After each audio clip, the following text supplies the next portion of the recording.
So hello everybody, it's been a while since I made a video. I just came back to Hong Kong where I talked with many Sifus concerning the whole controversy that came out, all the commotion that came out when I did the video with Leung Jam Sim on the Yuen Wing Chun. Actually, I also talked with Leung Jam Sim again, and yeah, he's just expressing his honest experience, what he heard from his Sifu and what he believes in. And that is the freedom of speech, right? So, but one thing in Hong Kong, out of all the conversation I had, came out that, oh, you're doing this for your business, you're doing this for money, etc. So I cleared that up with many people. So let me be clear here. I do my research and all the interviews I do with all the diverse Sifu out of passion, out of love for the art. My main income, or all the money I accumulated in my life, is absolutely not through Kung Fu. So they said, yeah, but you have big schools in Europe and stuff. Hey, I left my school in Amsterdam, which was a quite successful school, to go live in Hong Kong, to be able to do my research and train multiple lineages and travel all across Southeast Asia to do my interviews and my training and my cultivation.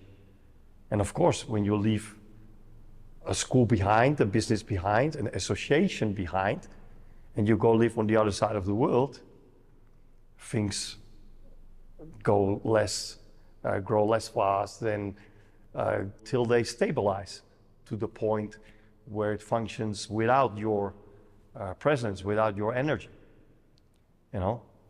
And they said, oh yeah, it's true. Guai Lo, who opened a school, or go live in Hong Kong, open a school in Hong Kong, yeah, it makes no sense if you do it for money, because you would make a lot more money if you do the school in Europe, right?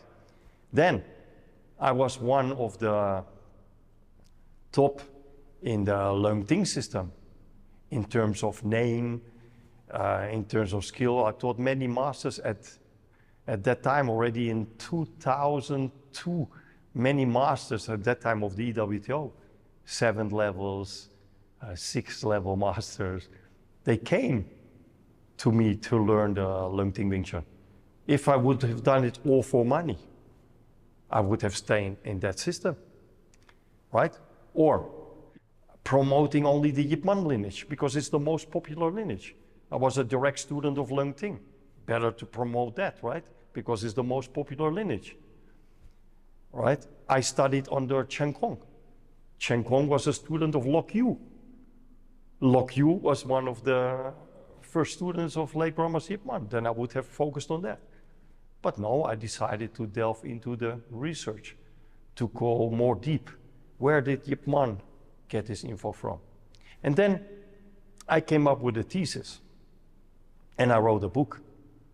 And 10 years ago, when my book came out, I had it all pretty much figured out. And in my 3rd edition that I came out recently, it's pretty much the same narrative and thesis, but of course, more in depth, because some things I was on the wrong path. Let's say I judged it wrong. But for example, in my 1st edition of my book, I say that the snake crane Wing Chun lineage, Sei Hok Wing Chun, most likely comes from Yuen Wing Chun. And I really believed that.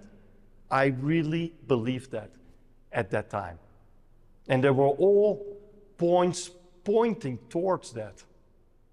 I mean, the forms, pretty similar. The only thing in the snake crane Wing Chun was a little bit less consistent, because different people were doing it a little bit different from each other. Whereas in the Yuen-san lineage, there was more of this red line.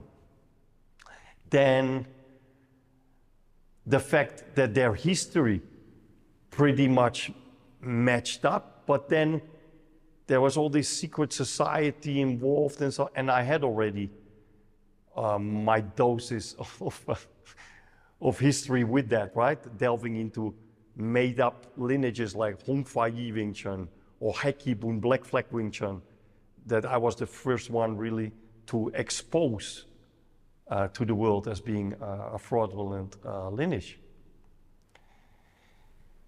So I decided, looking at all the evidence, hey, this must come from Yuen-san lineage. But then in the last 10 years, I was proven wrong again and again.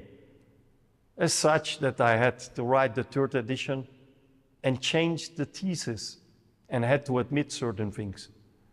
But there are still people out there, and mind you, good researchers in Foshan, also some people, Western people that live in Foshan, that go against the snake crane thesis. And I will have to make a whole video series about it because it's quite in-depth. And I understand their viewpoint. I understand their thesis, which is also very logically, because that's exactly the thesis I had 10 years ago. And even up to 6 years ago, I was still thinking exactly like that. But then, when you find out other stuff, I'm always standing for the truth.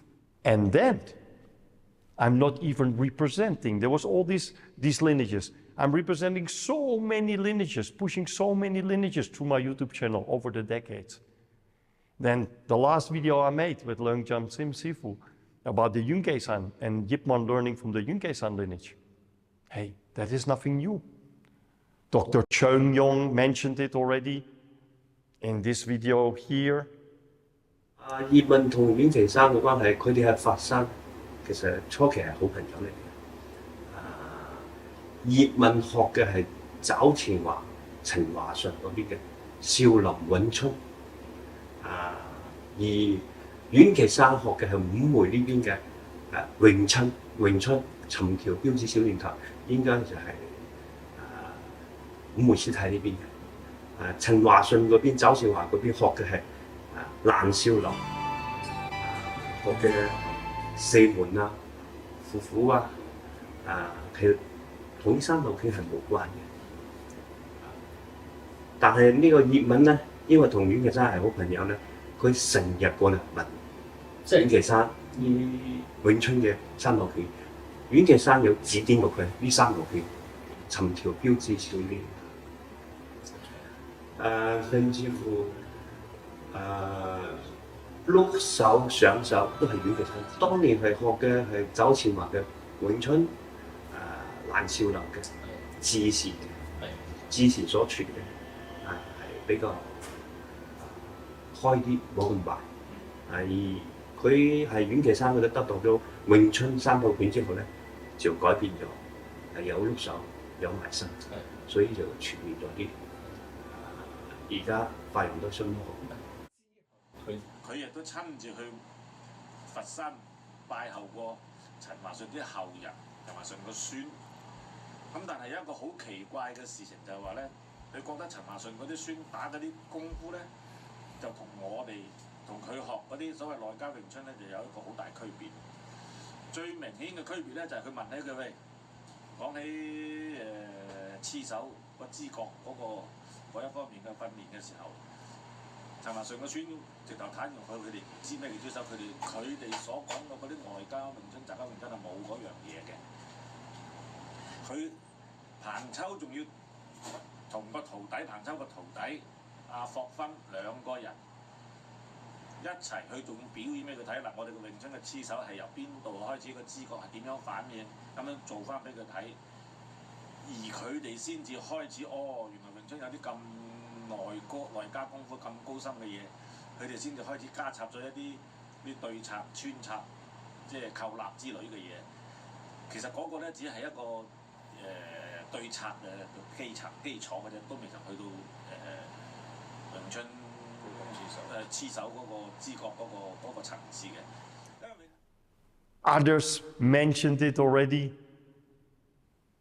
And now that Leung Jiang-sim mentions it, all of a sudden, boom, where I got praised 15 years ago, now they are attacking me. Why? Because the Yip Man lineage is more famous now. We have the Yip Man movies that came out, right? So the name of Yip Man is more established. It's more of a business. And I understand that. I don't want to break anybody's rice bowl. And that is nothing to take away from the late grandmaster Yip Man, to who we have to be all very thankful, because without him, I probably, most likely, would never have started Wing Chun Kuen in the first place. All those schools now in Europe flourishing, providing jobs for countless of people, would not be there if it was not for the late grandmaster Yip Man. It's just that, in my humble opinion, it does not matter really where he did his studies and where he got all of his information from. But if we find out a certain truth, a certain narrative, most likely facts, according to my research, then I believe in credit should be given where credit is due. And that's why I present already since many decades the different possibilities and viewpoints outside of the most well-known narratives. Okay?